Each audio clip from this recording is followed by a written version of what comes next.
Dan kalau misalnya memberikan garansi uang kembali, ya beneran dikasih garansi uangnya kembali. Jangan pakai syarat dan ketentuan berlaku dengan segel masih tersegel, dengan botol masih.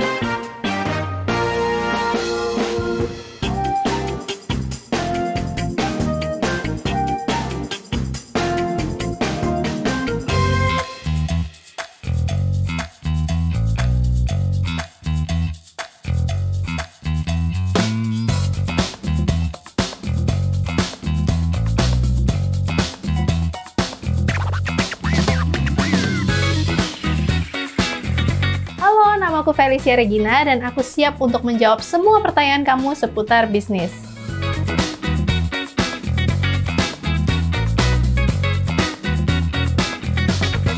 Aku tuh mulai ketika aku lulus kuliah. Pada saat aku lulus kuliah itu, aku ngelamar pekerjaan di banyak tempat itu tidak dapat panggilan untuk interview. Sekalipun dapat panggilan untuk interview itu, aku melihat kayaknya penawarannya, maksudnya kurang cukup untuk kebutuhan aku, karena pada saat itu tuh aku tulang punggung keluarga. Papa aku dan mama aku tuh sudah semi pensiun lah karena usahanya kurang jalan, dan akhirnya aku harus menafkahi keluarga. Dengan gaji yang ditawarkan itu sebenarnya nggak cukup sama sekali untuk menafkahi keluarga aku, bahkan adik-adik aku yang masih sekolah. Nah, pada saat itu tuh aku melihat apa sih peluang yang ada di Indonesia. Pada saat itu kan aku baru selesai lulus kuliah. Nah, pas lulus kuliah di Malaysia ini ada satu produk yang nggak ada di Indonesia, yaitu waxing. Setelah aku riset-riset, sebenarnya aku melihat ada permasalahan nih di Indonesia. Pertama adalah di Indonesia itu, mereka itu kebanyakan masyarakat Indonesia nggak tahu waxing sama sekali.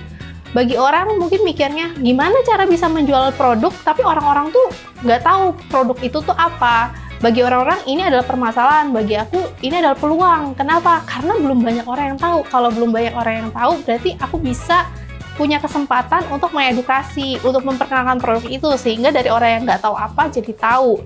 Yang kedua, aku merasa kebutuhan aku juga, karena kan memang terlahirkan, ya kalau bisa dibilang kan bulu aku cukup lebat sebelum pakai Mirael ya. Jadi aku tuh merasa, wah gawat nih, udah pulang ke Indonesia nggak ada opsi waxing yang terpercaya kan. Jadi aku tuh merasa aku butuh. Nah, aku mikir kalau aku butuh, orang lain juga pasti butuh. Jadi bukan cuma aku doang. Selanjutnya aku juga mikir kayak gini, aduh aku aja yang ada di Pulau Jawa tinggalnya, opsi waxing itu sangat amat terbatas. Aku sampai mikir, gimana kalau orang yang tinggal di luar Pulau Jawa? Nggak fair banget, karena opsi mereka untuk membersihin bulu cuman beberapa doang, terbatas banget gitu. Hati aku terpanggil, jadi aku pengen memiliki usaha, tapi juga ada dampaknya ke sosial seperti apa. Nah, dari situ aku mulai untuk ngeracik sendiri waxing di rumah, dan racik-racik ketika sudah berhasil, aku coba pakai dan aku jualan door to door.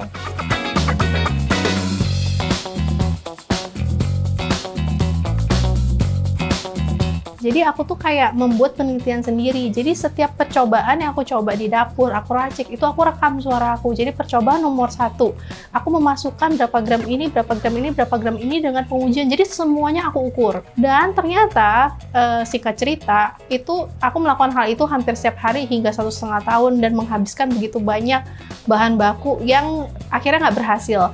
Sebenarnya ada cara yang lebih bijaksana, lebih gampang, yaitu tinggal konsultasi aja sama teman-teman yang memang di foodtech, teknik kimia, ajak berdiskusi, ajak tukar pikiran, atau bisa meminta bantuan orang lain yang memang ahli di bidang sana. Karena setelah aku melakukan apa yang sekarang yang tadi aku barusan bilang, kerja sama orang yang punya teknik kimia, sebenarnya membuat sebuah formula itu tidak sesulit itu. Jadinya aku bisa mempersingkat waktu dari development satu produk 1,5 tahun, sekarang paling development kalau memang konsisten dan fokus banget itu bisa sekitar ya 6 bulan udah jadi.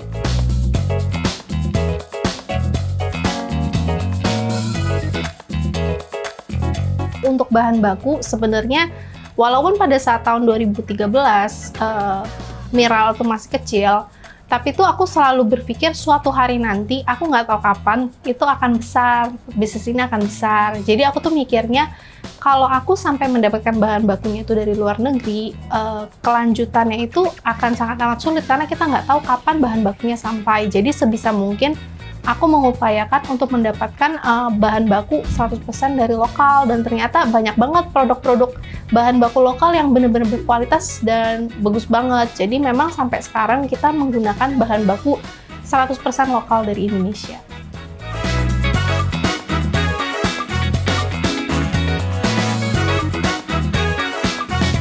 Kalau pertama kali awal mulai Mirael ini kan sebenarnya itu produk orang nggak tahu ya itu apaan. Jadi memang butuh kesabaran dan konsistensi. Jadi pada saat itu aku sabar dan aku konsisten untuk selalu mengedukasi ya. Kayak aku nggak butuh mereka untuk beli produknya pada saat itu. Karena mereka tidak akan mungkin beli kalau mereka nggak tahu itu produk apa. Konsisten, dan konsisten itu tuh nggak mudah ya, karena ketika kita udah kasih effort yang segede itu untuk bikin video dan kira orderan kita bakal rame, ternyata yang kejual paling cuma 1 dalam 2 hari, itu pasti bikin semangat down. Kalau tidak ada rasa kepercayaan diri yang sangat amat besar kalau suatu hari produk ini bisa laku, mungkin belum setahun aku udah menyerah. Jadi sebenarnya tantangan paling besar adalah menguatkan diri ketika lagi nggak laku, dan kalau misalnya teman-teman ngeliat, oh Mirael mah pasti udah laku ya di tahun ke-1, tahun kedua, konsisten aja. Kalau boleh aku bilang, Mirael baru laku tahun ke-7. Semua profesi itu pasti ada tantangan, dan aku percaya tantangan itu tuh ada untuk menempa kita, supaya kita siap untuk diberikan tanggung jawab lebih.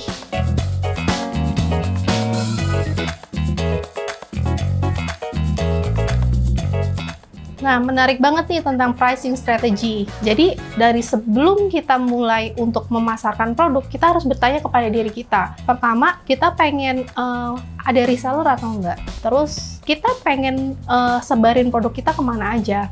Dan juga diperhitungkan untuk inflasi.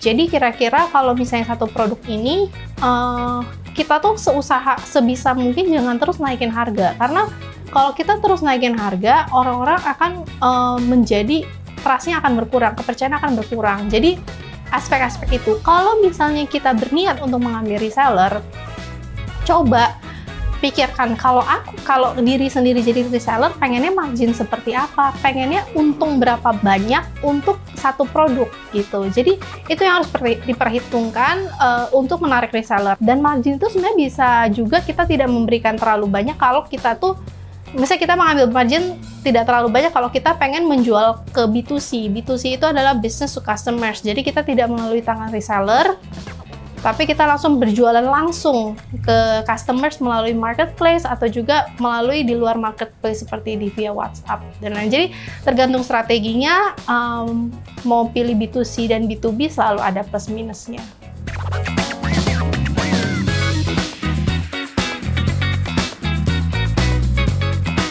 Aku selalu memegang prinsip berikan apa yang ingin kamu dapatkan. Tidak boleh pelit ilmu, tidak boleh merasa oh aku kalau misalnya kasih tahu ini, ntar kalau dia belinya di tempat lain kayak gimana, itu salah. Terus selanjutnya adalah excellent customer service. Cara membangun kepercayaan apa? Simple. Contohnya kita memberikan garansi uang kembali kalau produknya nggak cocok. Itu sangat amat cepat untuk menarik customer, jadi oh ini berarti produknya mungkin bagus ya karena dia berani memberikan garansi uang kembali. Dan kalau misalnya memberikan garansi uang kembali, ya beneran dikasih garansi uangnya kembali, jangan pakai syarat dan ketentuan berlaku dengan segel masih tersegel, dengan botol masih tidak. Sebenarnya lebih kasih kelonggaran untuk mereka memberikan return. Sesimpel lagi satu ya, untuk menarik kepercayaan dari customer, cepat responnya. Jadi balas chat itu cepat.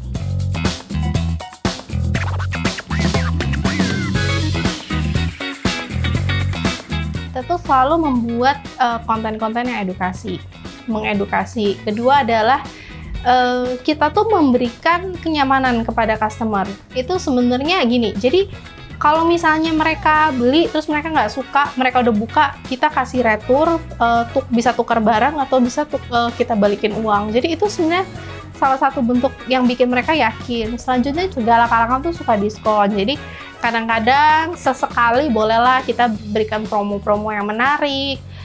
Promo yang menarik itu bukan cuma diskon harga, tetapi bisa juga beli satu produk gratis mini size-nya atau travel size-nya. Mungkin kolaborasi ya, karena Mirael tuh bisa mencapai sekarang ini bukan dari kontribusi Miral sendiri, tapi kontribusi dari brand-brand lain yang mendukung kita.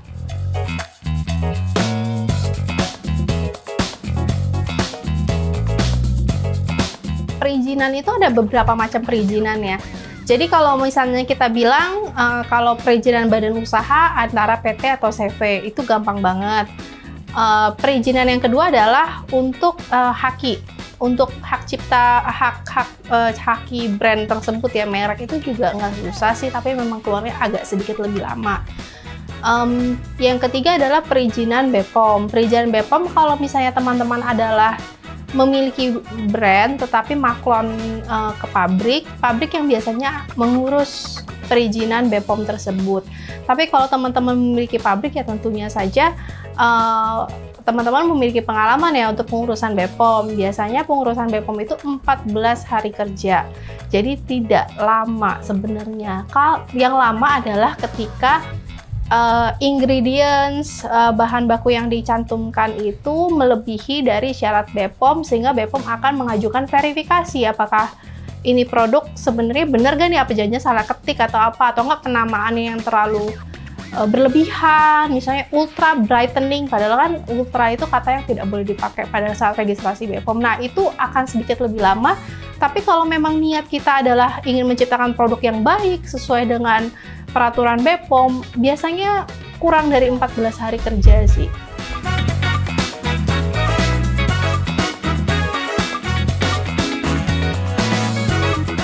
Of course, produknya harus bagus. Yang kedua adalah pemerataan jalur distribusi.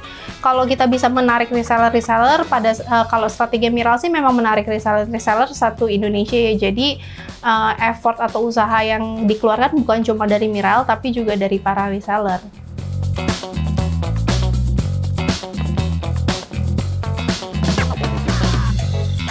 Jadi kita ada customer service untuk ngebales konsultasi, kita ada customer service untuk handle komplain, bahkan kita ada customer service untuk membaca testimonial setiap harinya di semua marketplace. Jadi kalau ada yang ngasih kita bintang 3, pasti kita kontak kenapa.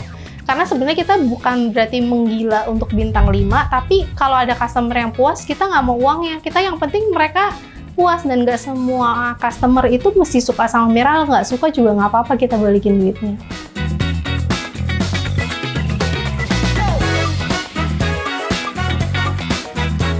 Paling penting tuh know your why.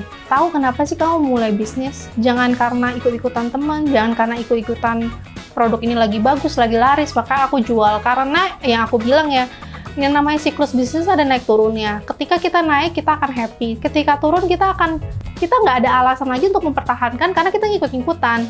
Jadi, dan aku titip pesan sih, kita tuh sebagai masyarakat Indonesia mestinya bangga banget ya sama produk Indonesia.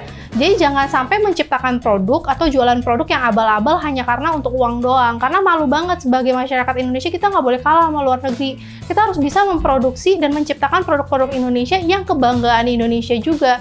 Jadi selalu carilah alasan kenapa kamu mau memulai, karena perjalanan itu panjang banget, bukan cuma kita mulai 1 tahun habis itu kita berhenti. Bisa jadi ini adalah perjalanan hidup bisnis sampai 30 tahun, 50 tahun ke depan. Kalau kita nggak tahu alasannya, nggak akan kita bisa punya semangat dan energi untuk menjalani sampai akhir.